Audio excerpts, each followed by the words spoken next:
Morning students and welcome again to our class Jagan sir physics class. Student, today we are going to perform a special article. That article is Lami's theorem and its examples. देखो लैमीज theorem कहीं ना कहीं equilibrium के concept में आती है, ठीक है। और इक्विलिब्रियम के कॉन्सेप्ट में लैमीज थ्योरम का वैसे तो ज्यादा यूज होता है, इंजीनियरिंग में बहुत यूज होता है इस थ्योरम का। जब आप इंजीनियरिंग में जाओगे तो वहां पे आपको लैमीज थ्योरम पे बेस होके बहुत सारे एग्जांपल्स भी करने होंगे, बहुत डिटेल में भी आप उसको पढ़ोगे। हमारे यहाँ इतनी डिटेल तो नहीं है, लेकिन इसके न्यूमेरिकल बहुत आते होते हैं, ठीक है। स्टूडेंट देखो, आप लोग जो मेरे साथ यहाँ जुड़े हो लाइव क्लासेस में, आप लोगों के लिए मैं एक स्पेशल बात बता दूं कि आप रेगुलरिटी जरूर रखो। देखो रेगुलरिटी इज मस्ट, ठीक है ना बेटा, कि अगर आप रेगुलर नहीं रहोगे तो फिजिक्स केमिस्ट्री ऐसे सब्जेक्ट हैं जो आपको समझ में नहीं आएंगे, ठीक है। आप रेगुलर अपने टीचर के साथ जुड़े रहिए, हर रोज जितना भी आपको वर्क करवाया जाता है आप उतना वर्क परफॉर्म कीजिए, बस आगे हमारी जिम्मेवारी है, ठीक है। तो आप ये बात ध्यान रखें कि ये क्लासेस कहीं ना कहीं आपके लिए बहुत ही ज्यादा इंपॉर्टेंस रखती हैं, तो आप इन क्लासेस को इग्नोर ना करें। आप ये ना सोचें कि आज चलो कोई बात नहीं, आज हम बहाना लगा देंगे कि हमारा डाटा नहीं था, इंटरनेट नहीं था।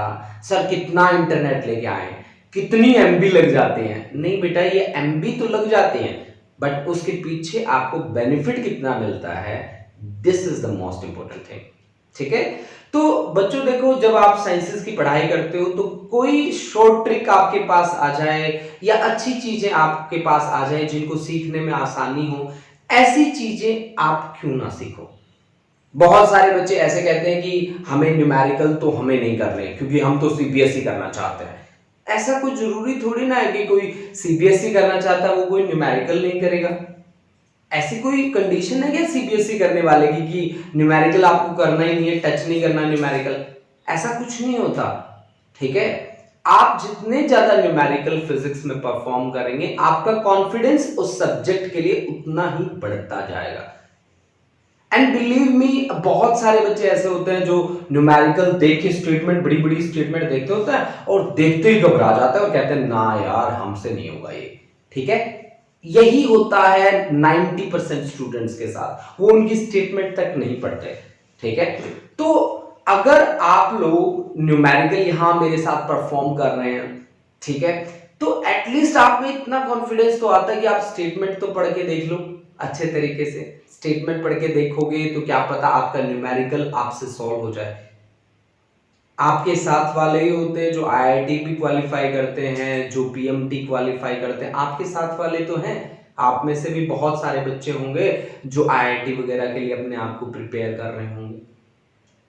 तो कम से कम अपने साथ वालों को देख के ही शुरू कर दो, ठीक है। और जब जागोगे तभी सवेरा है। इंडिया की कोई भी पढ़ाई ऐसी नहीं है जिसको हम 6 मंथ्स में कवर ना कर सकें। बहुत सारे ऐसे एग्जाम्पल्स हैं जो बच्चे बिल्कुल डिफॉल्टर बच्चे थे और वो आईआईटी क्वालिफाई करते हैं, वो आईएएस के एग्जाम क्लियर करते हैं। अभी अभी मैं देख रहा था, कल परसों की बात थी कि हरियाणा के ही आईपीएस थे और 12th में उनके केमिस्ट्री में मार्क्स थे 35, यानी कि 35 मार्क्स लेने वाला बंदा इंडिया का सबसे टफ कंपटीशन क्वालिफाई करता है, दैट इज आईएएस है। तो ऐसा कोई वो वाली बात नहीं है कि हम में से कोई कर नहीं सकता, हम में से किसी का दिमाग ज्यादा होता है किसी का कम होता है। दिमाग तो सभी का बराबर होता है बेटा, ठीक है। बस जरूरत है उसे एक अच्छे मैनेजमेंट में लाने की। आपकी मैनेजमेंट अगर बहुत अच्छी है तो आप पढ़ाई बहुत अच्छी करोगे। और मैनेजमेंट अच्छी कैसे बनती है, साइंसेस में मैनेजमेंट कैसे अच्छी बनती है, सबसे बड़ा है इसका रेगुलरिटी। आप रेगुलर अगर हैं तो आपके कॉन्सेप्ट और आपके फंडे क्लियर होंगे। नंबर 1 रेगुलरिटी, नंबर 2 लिख के देखना, ज्यादा से ज्यादा नोट्स बना के पढ़ो, ठीक है। तो अपनी ये स्ट्रेटजी रखो कि आप नोट्स की हेल्प से पढ़ें। आप ऐसे ना पढ़े कि आपने बुक खोली, आपने पढ़ा, कुछ लाइनें आपने पढ़ी, पेंसिल से मार्क करी, बस बन गई बात। नहीं, यहां पे आपको नोट्स बना के पढ़ना पड़ेगा। सबसे बड़ी ये दो चीजें आप रखो, रेगुलरिटी और नोट्स बना के पढ़ना, ठीक है। अब देखो, जब आपने साइंसेस ली है तो आपकी लाइफ जो है वो बहुत ज्यादा चेंज हो चुकी है।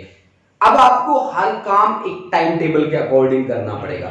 आप टीवी देखते हो तो उसका फिक्स टाइम आपको रखना पड़ेगा। ऐसा नहीं है जब मुंह उठाया तब टीवी ऑन किया, आराम से देख रहे हो मूवी, ठीक है। या नच बलिए आ रहा है उसको देख रहे हो आप, या इंडियन आइडल आ रहा है आराम से देख रहे हो रिलैक्स करके, ठीक है। कॉमेडी नाइट्स विद कपिल आ रहा है, आराम से देख रहे हो। या आजकल वेब सीरीज बड़ी आई हुई है, कोई कोटा फैक्ट्री है, कोई रक्तांचल है, पता नहीं क्या क्या आई हुई है, ठीक है। मैंने भी देखी है काफी, ठीक है।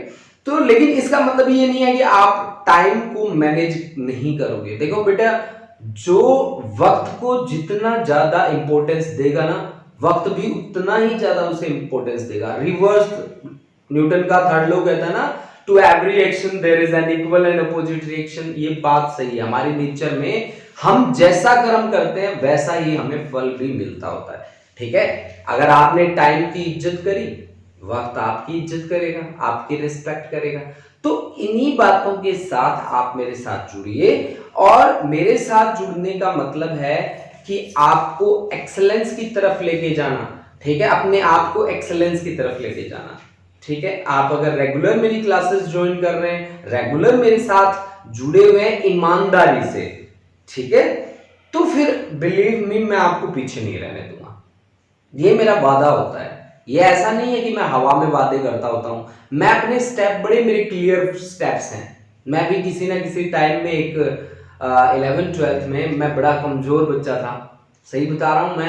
मैं बहुत ही ज्यादा इंटेलिजेंट नहीं था, और हूं भी नहीं, बहुत ज्यादा इंटेलिजेंट भी नहीं हूं, ठीक है। लेकिन हाँ, मुझे ये पता था कि कैसे अपने स्टेप्स बनाने हैं मुझे, और कैसे मैं आगे बढ़ सकता हूं। मैंने सीखा बाद में सीखा, पहले तो नहीं सीखा, लेकिन बाद में सीखा। तो ऐसा है कि आप लोग अपने स्टेप्स बनाओ। आज आपको एक्सपीरियंस्ड फैकल्टी मिल रही हैं, ठीक है, जिन्होंने एक्सपीरियंस किया अपनी लाइफ में और पढ़ाने में भी काफ़ी एक्सपीरियंस्ड है। तो उनकी हेल्प क्यों ना लो आप लोग, ठीक है।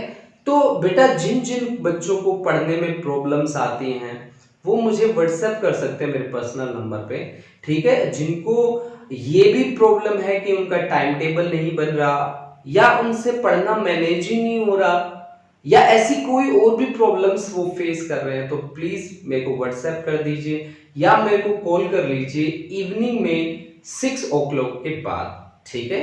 6 बजे के बाद आप मेरे को कॉल कीजिए, मैं आपको बताऊंगा कि आपको टाइम टेबल कैसे बनाना है। चलो, इन्हीं बातों के साथ स्टार्ट करते हैं आज का concept. That concept is Lami's theorem, ठीक है।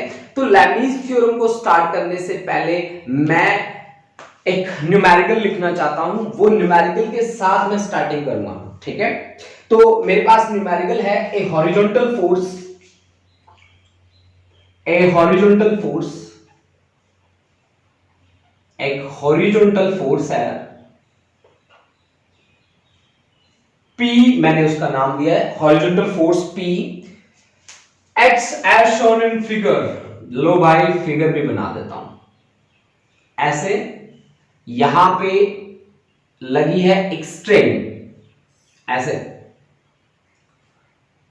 ऐसे, और यहां पे मैंने लगा रखा है एक वेट सस्पेंड कर रखा है।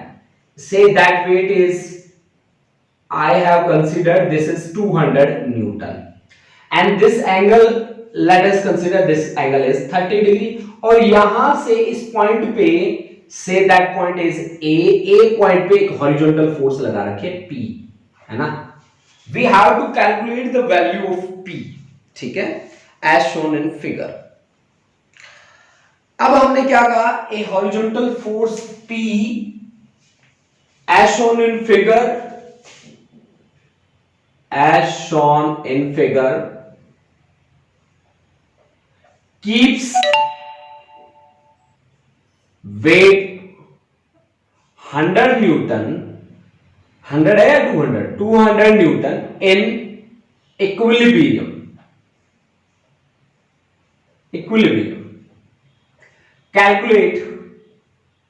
calculate this P।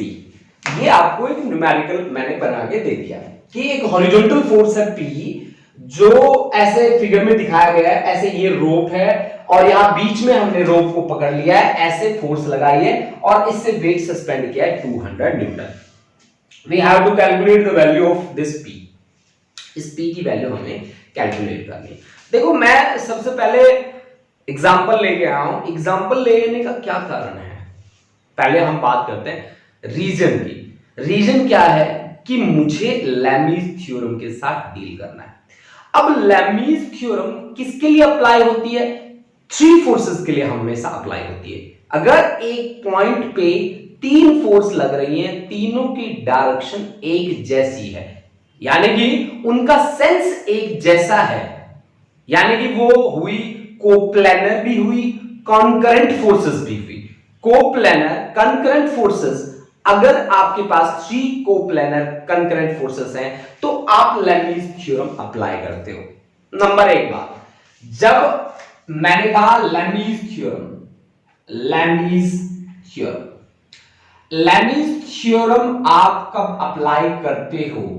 सबसे बड़ी बात, लैमीज थ्योरम अप्लाई कब करोगे?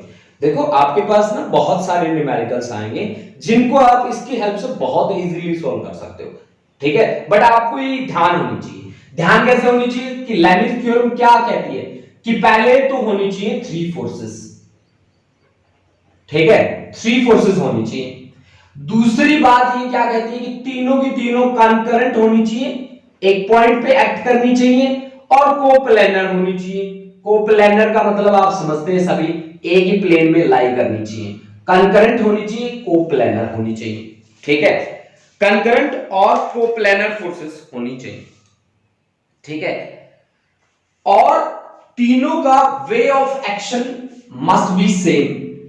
Way of action of three forces must be same. Way of action of three forces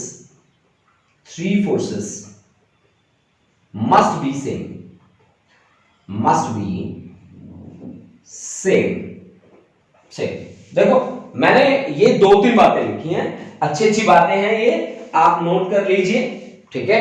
way of action of these three forces must be same, ठीक है भाई।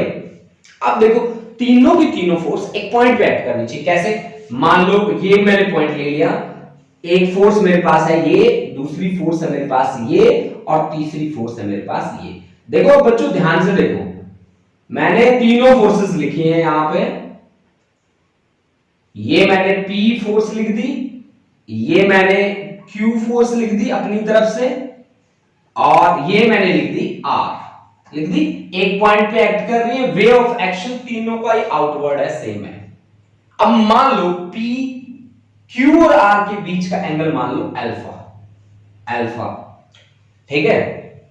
P और R के बीच का एंगल मान लो आप बीटा, ठीक है, मान रहा हूं मैं, ये मेरी अजम्पशन है। अब P और Q के बीच का एंगल मान लो आप कितना, गामा, गामा। तो लैमीज थ्योरम की स्टेटमेंट क्या कहती है? इसकी स्टेटमेंट कहती है आप तीनों फोर्स लिखो, P is equal to Q is equal to R, लिख लिया। अब डिवाइड में लिखो, डिवाइड डिवाइड डिवाइड, साइन लिख दो, यहां पे साइन, यहां पे भी लिख दो आप साइन, यहां पे भी लिख दो आप साइन, लिख दिया। अब देखो P के अपोजिट कौन है? P का अपोजिट है अल्फा एंगल, अपोजिट एंगल है ना P का, अल्फा, तो यहां पे लिखो अल्फा। Q का अपोजिट एंगल कौन है? बीटा, तो यहां पे लिखो बीटा, ठीक है ना। और R का अपोजिट कौन है? गामा, यानी कि alpha is the angle between Q and R। P के बीच का, P का कोई रोल नहीं है इसमें, ठीक है। Beta is the angle between P and R, तो Q का कोई रोल नहीं है, ठीक है। और R की केस में गामा किस किस के बीच का एंगल है? P और Q के बीच का एंगल है। This is the Lami's theorem कि P upon sine alpha, sine of angle between two opposite sides, है ना, जो दो अपोजिट फोर्सेस हैं आपके पास, उनके बीच कितना एंगल है, दैट इज अल्फा। बीटा क्या है? Q के अपोजिट जो दो हैं उनके बीच कितना एंगल है। गामा क्या है?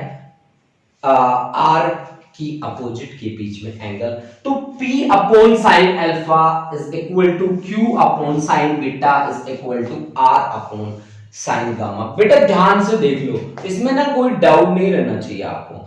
देखो P है तो P के अपोजिट हो गए Q और R, Q और R के बीच एंगल कितना है अल्फा, तो हमने क्या किया P divide by sine of angle between opposite sides. Opposite कौन है Q और R, इनके बीच एंगल कितना है अल्फा।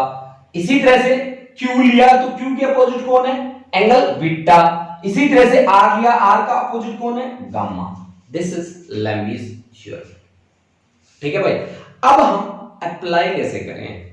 ठीक है, लेम्बीज थ्योरम तो आपने हमें समझा दी बहुत ही अच्छे तरीके से।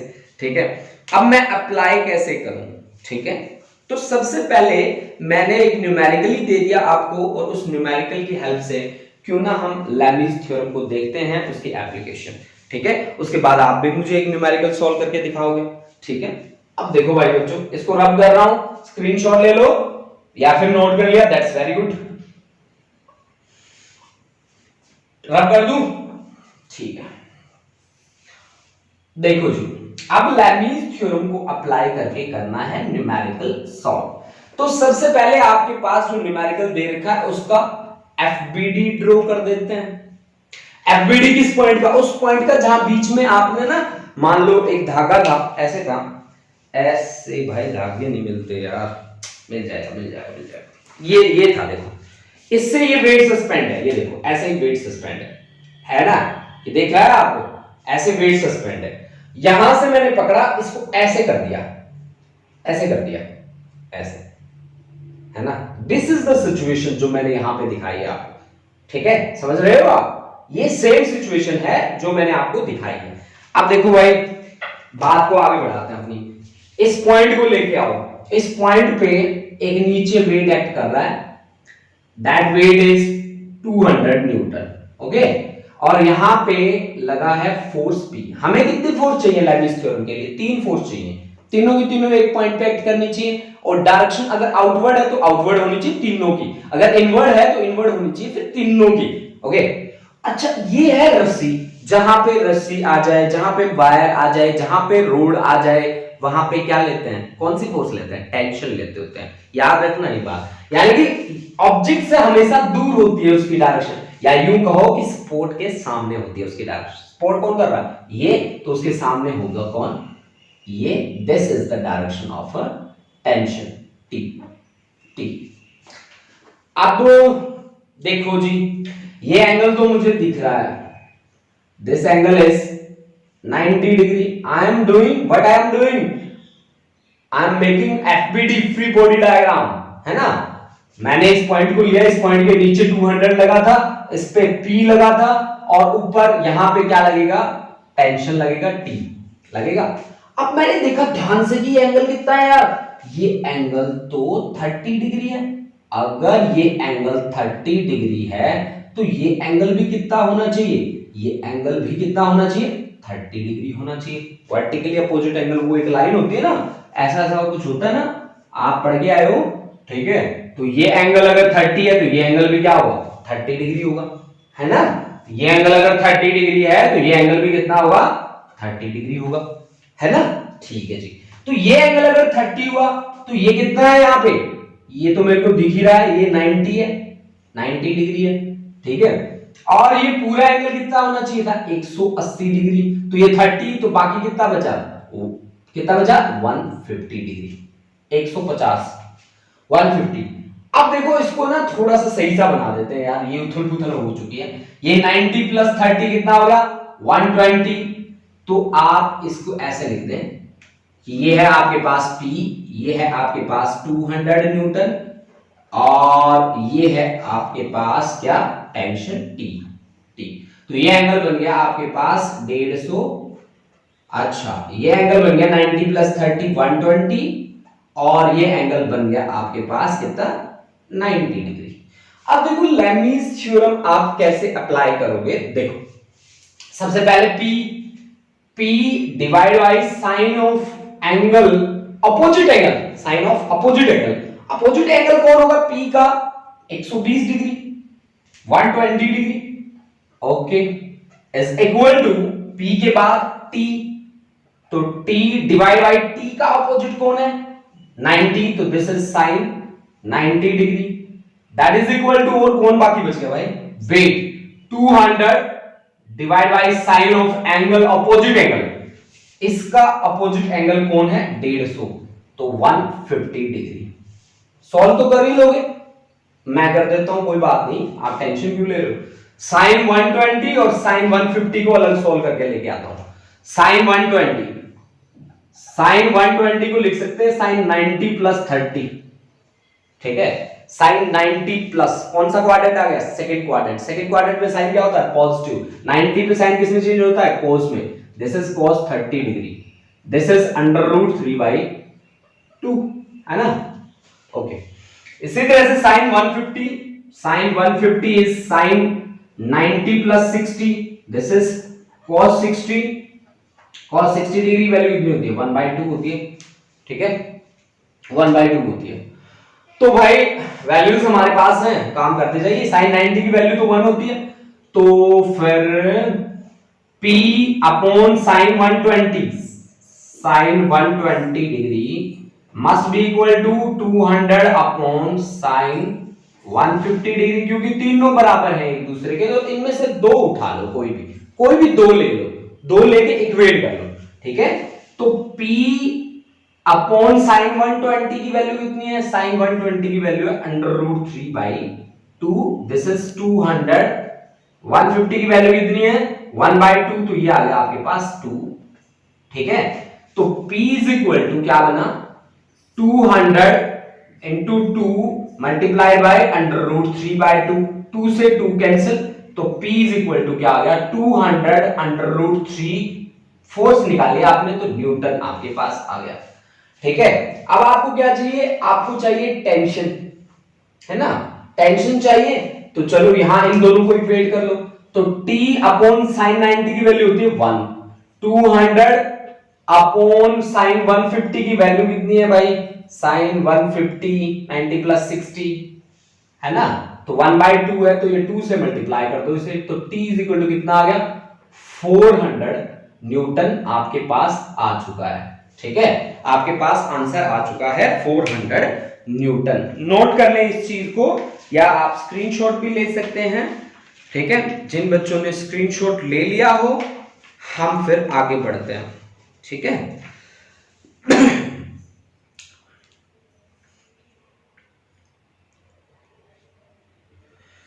देखो भाई एक न्यूमेरिकल और बनाते हैं अपनी तरफ से, शायद आप उस न्यूमेरिकल पे वर्क कर पाओ, मैं ऐसा सोचता हूं कि आप उसको सॉल्व करके दोगे, क्योंकि मेरे बच्चे बहुत चालाक हो चुके हैं, बहुत तेज हो चुके हैं, ठीक है। कुछ न्यूमेरिकल उन्होंने करते ही वो अब रुकने वाले बच्चे हैं नहीं, ठीक है। तो मैं देखना चाहता हूं कि मेरे कौन कौन बच्चे हैं जो मेरे साथ न्यूमेरिकल कर देंगे, फटाफट से आंसर बता देंगे मुझे, ठीक है।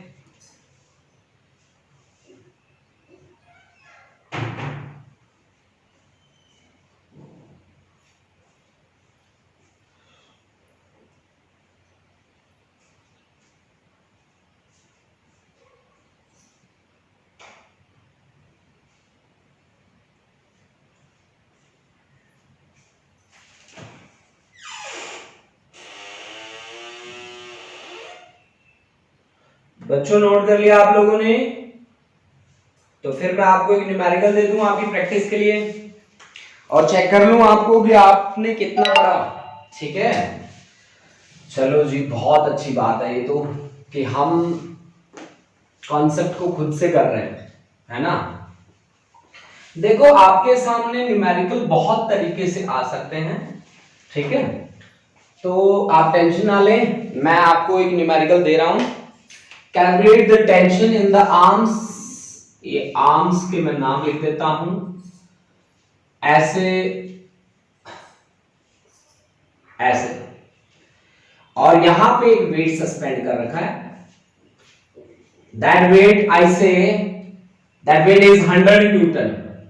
वेट तो हमेशा वर्टिकली डाउनवर्ड ही एक्ट करता है बच्चों, always acts vertically downward. Let us consider this angle is 60 degree and this angle is 30 degree, है ना।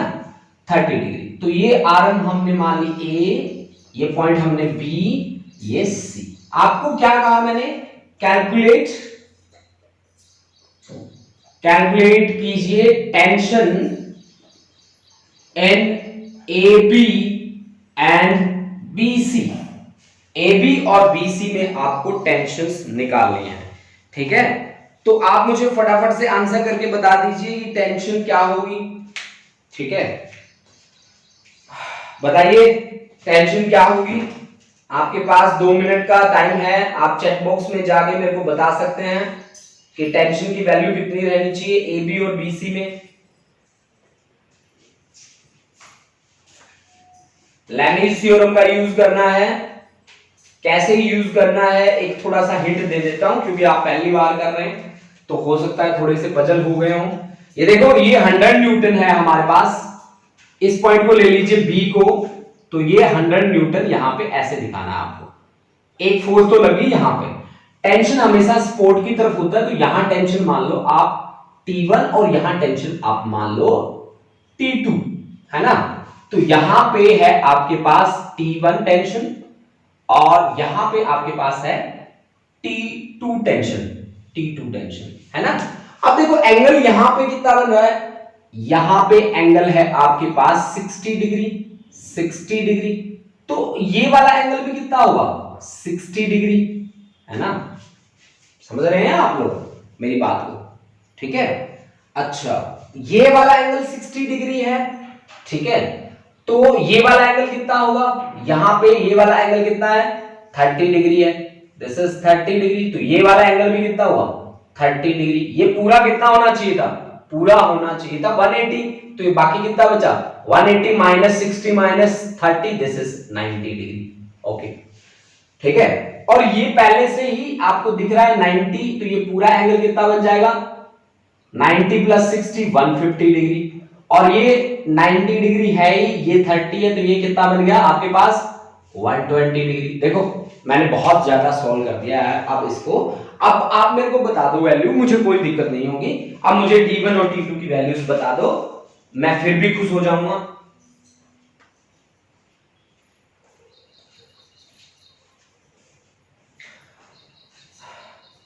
फटाफट से आंसर दो मुझे। T1 और T2 की वैल्यूज बताओ मुझे फटाफट से।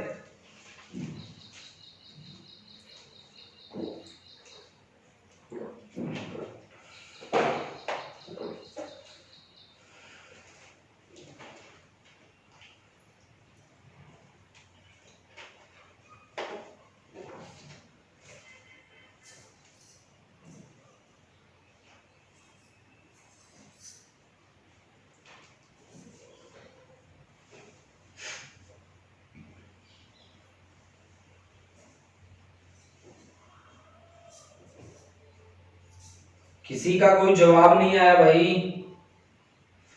फटाफट नहीं कर रहे क्या।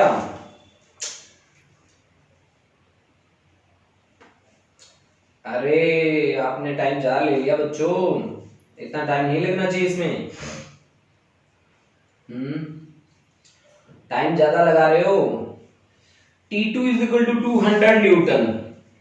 अच्छा जी, चलो बहुत बढ़िया। एक महक का आंसर आया है, हरलीन का आया है।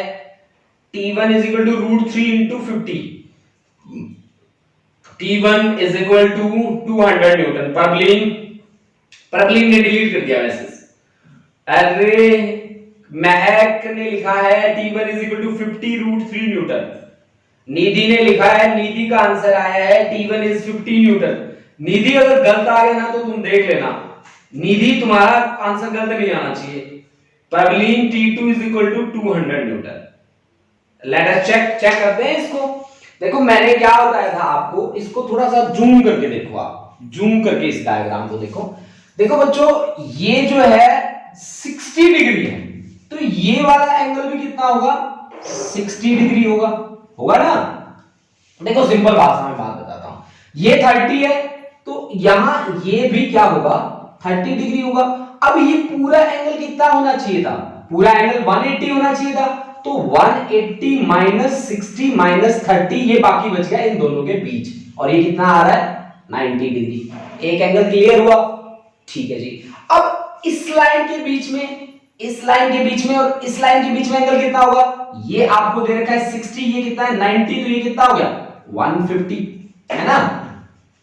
और यहां पे ये एंगल दे रखा है 30 डिग्री, ये एंगल आपको दिख रहा है 90, तो ये एंगल कितना होगा 120 डिग्री। हुआ ना? हुआ, बिल्कुल। अब देखो आपके पास कंडीशन कैसी आ गई, आपके पास कंडीशन ऐसी आ गई कि ये है आपके पास T2, ये है आपके पास T1 और ये है आपके पास कितने न्यूटन का फोर्स है 100 न्यूटन का फोर्स है। अब इन दोनों के बीच एंगल कितना है आपके पास 90 डिग्री, इन दोनों के बीच एंगल कितना है 150 150 और इन दोनों के बीच कितना है 120 डिग्री। अब आप क्या अप्लाई करेंगे लैमीज थ्योरम, और लैमीज थ्योरम क्या कहती है कि T1 divide by sine of opposite angle, sine of opposite angle कितना है इसका T1 का 150 degree is equal to T2 divide by sine of opposite angle, T2 का अपोजिट कितना है 120 डिग्री और दिस इज इक्वल टू 100, 100 का अपोजिट एंगल कौन है 90, this is sine 90 degree, sine 90 degree. ये आपके पास जोड़े बनेंगे भाई। अब देखो T1 अपॉन साइन 150, साइन 150 की वैल्यू तो भाई sine 90 plus 60, sine 90 plus 60 cos 60, cos 60 degree की वैल्यू कितनी होगी आपके पास साइन 30 के बराबर होगी, साइन 30 की वैल्यू होती है 1/2। अच्छा ठीक है, इसी तरह से साइन 120, 120 क्या होता है sine 90 plus 30, sine 90 plus 30 that is cos 30, cos 30 की वैल्यू कितनी होगी साइन 60 की वैल्यू जो होती है, साइन 60 की वैल्यू होती है √3/2। ओके, अब वैल्यूज आपके पास हैं, पुट करते जाइए। तो T1 अपॉन साइन 150 की वैल्यू कितनी है भाई, देखो यार this is 1/2, 1/2 which is equal to क्या, this is equal to 100 upon sine 90 की वैल्यू कितनी होती है 1, तो ये आपके पास बन जाएगा 100 इंटू 1/2, दिस इज 50 न्यूटन, जिसका T1 50 न्यूटन आया है, दैट्स द राइट आंसर। अब देखो T2 अपॉन साइन 120, साइन 120 की वैल्यू कितनी है √3/2, है ना, which is equal to 100 upon sine 90 की वैल्यू कितनी है 1। मैंने अब इसको और इसको इक्वेट किया है बच्चों, मैं दो जोड़े निकाल के इक्वेट कर रहा हूं बेटा। तो T2 इज इक्वल टू 100 √3/2, दिस इज 50 √3 न्यूटन, दिस इज T2। जिन बच्चों ने नोट नहीं किया वो बच्चे नोट कर सकते हैं, ठीक है। 50 √3 ये किसका आया था Navneet Kaur, Davinder T2 is equal to 200, नहीं भाई wrong answer. T1 is equal to Vrinda, Vrinda का answer T1 is equal to 50 √3, नहीं बेटा ये T2 का आंसर होगा, है ना, ध्यान से देखो बच्चे। और निधि T2 इज 50 √3, बिल्कुल सही बात है भाई निधि, आपका आंसर सही आया है, वेरी गुड। मुझे पहले डर था कहीं निधि का गलत ना आए, रोमिका तुमने गलत किया बेटा, आप इसको ठीक कर लें, ठीक है। अच्छा देखो भाई बच्चों, अब आपने लैमीज थ्योरम को अप्लाई करना सीख लिया, आपको पता चल चुका है कि कैसे हम लैमीज थ्योरम को अप्लाई करेंगे, है ना। फंडा क्लियर होना चाहिए बेटा, देखो फंडा हमेशा क्लियर होना चाहिए, जो भी आप पढ़ रहे हैं वो चीजें आपको हमेशा क्लियर रहनी चाहिए, ठीक है बच्चों। मेरी कोशिश यही रहती है कि आप जो भी करें वो आपका कॉन्सेप्ट क्लियर जाए, ठीक है। और आई थिंक कि आपका लैमीज थ्योरम का कॉन्सेप्ट क्लियर हो चुका है। Now we move to the next we have friction. Friction क्या चीज होती है, हम उसे कैसे डिफाइन करेंगे और फ्रिक्शन के बारे में मुझे क्या क्या बातें पढ़नी है, ठीक है, वो बातें चलो देखते हैं। देखो फ्रिक्शन का क्या मतलब होता है, फ्रिक्शन को मैं याद रखता हूं साइकिल चलाने से, कि साइकिल के पैडल जैसे मैं मारने बंद करता हूं साइकिल रुक जाती है। तो साइकिल जब रुकती है तो मैं कहता हूं कि कोई ना कोई अपोजिंग फोर्स थी जो इसके मोशन को क्या कर रही थी, अपोज कर रही थी, और वो थोड़े टाइम के बाद फिर क्या हो गई, स्टॉप हो गई, रुक गई, है ना। थोड़े टाइम के बाद वो रुक जाती है। क्यों रुक जाती है?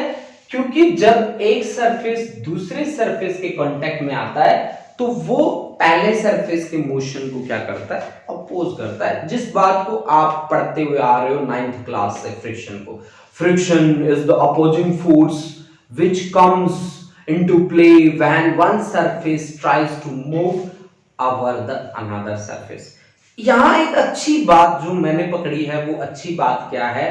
वो अच्छी बात है कि यहां पे रिलेटिव मोशन होता है। आप भी देख रहे हैं एक सरफेस दूसरे सरफेस के विद रिस्पेक्ट मूव करने की कोशिश करता है।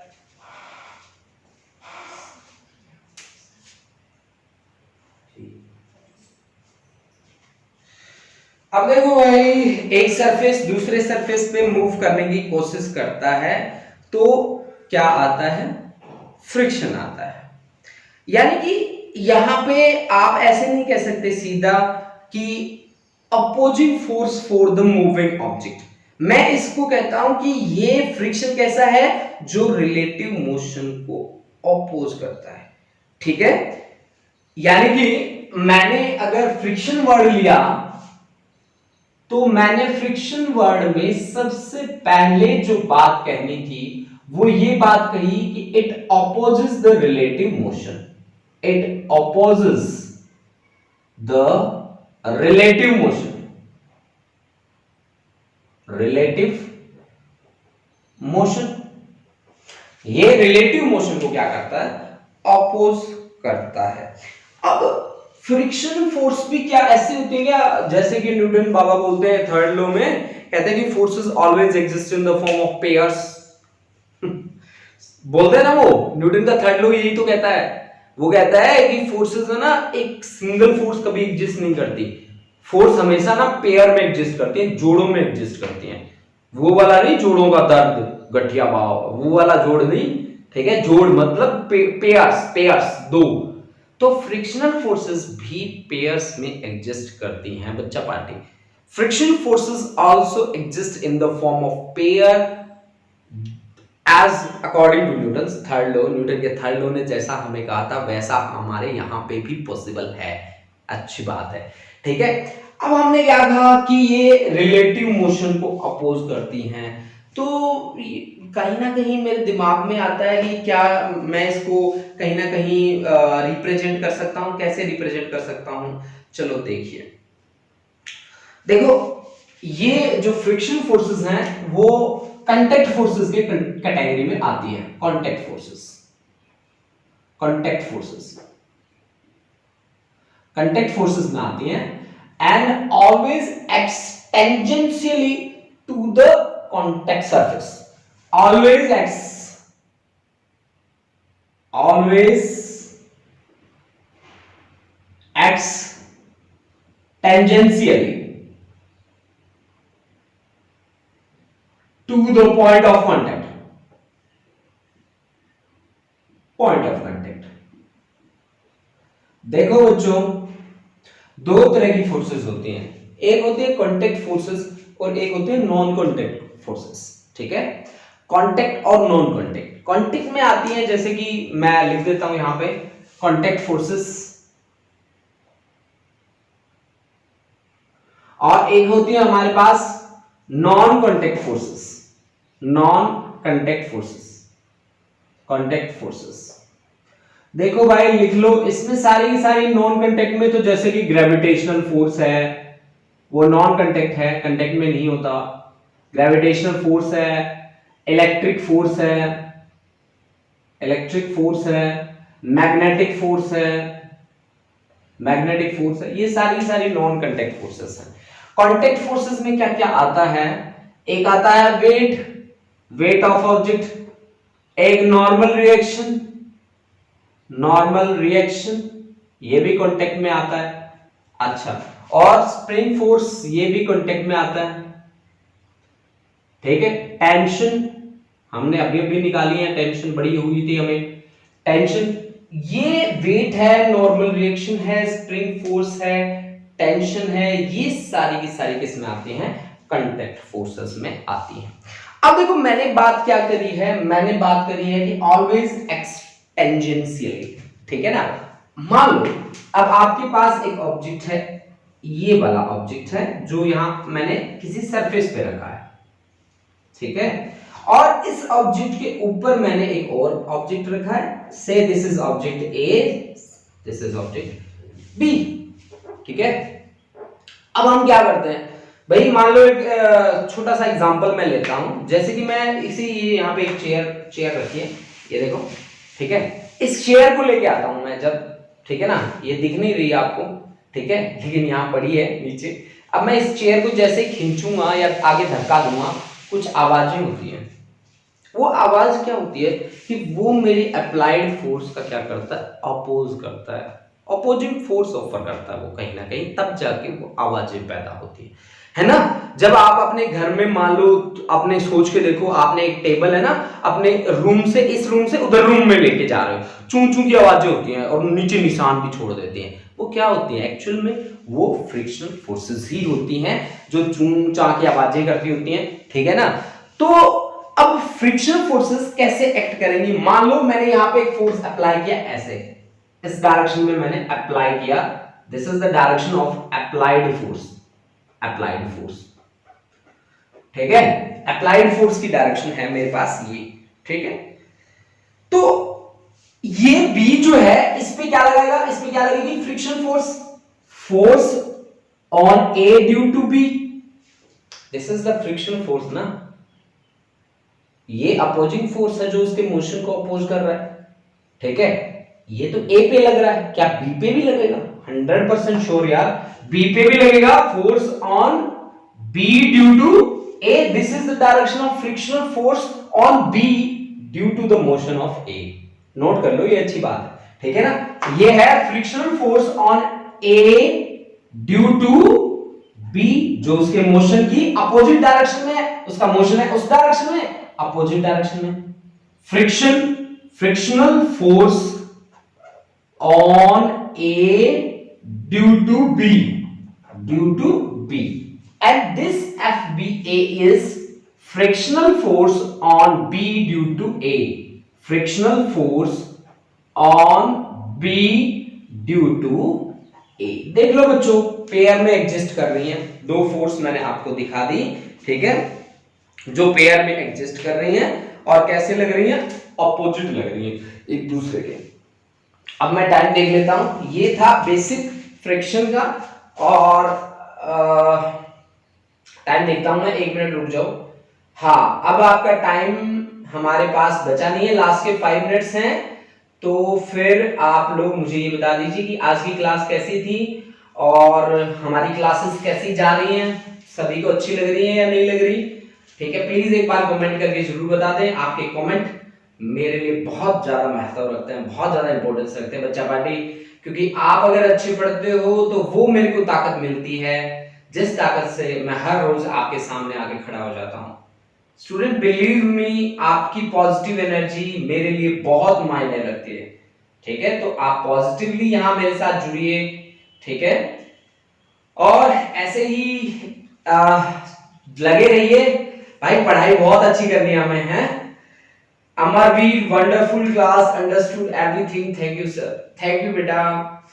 सलोनी Salaria, thank you sir, thank you बेटा। Kamalpreet sir, very interesting class, a very amazing class, thank you sir for making concept so easy. हाँ, मैं, हमारा यही टारगेट होता है कि हम कॉन्सेप्ट को काफी इजी बनाएं। प्रबलीन कौर, थैंक यू बेटा। Harkamal, thank you. Davinder Singh, class is very interesting, thank you beta. Kamalpreet, thank you sir. Navneet Kaur, interesting. Nidhi, very nice class. Pawanpreet, Sahaj Kaur,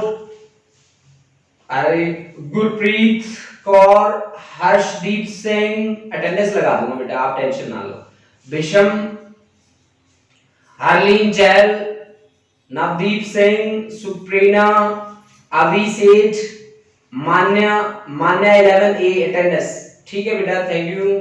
Gurleen, Manpreet Kaur, Harmanpreet Singh, Romika Sharma, वृंदा ठाकुर, बहुत बहुत धन्यवाद बच्चों आपका। Harmanpreet Singh, class is very interesting, thank you students. आप इसी तरह से cooperate करते जाइए। मैं आपको 11th के टॉपर में से आपको ही लेके आऊंगा, 11th के टॉपर। आप टेंशन ना लें, जो जो बच्चा हमारे यहाँ जुड़ा है मैं उसको पीछे नहीं रहने दूंगा, ठीक है। Thank you students, thank you. इसी के साथ हम अपनी क्लास को यहीं पे समाप्त करते हैं, ठीक है। Thank you students.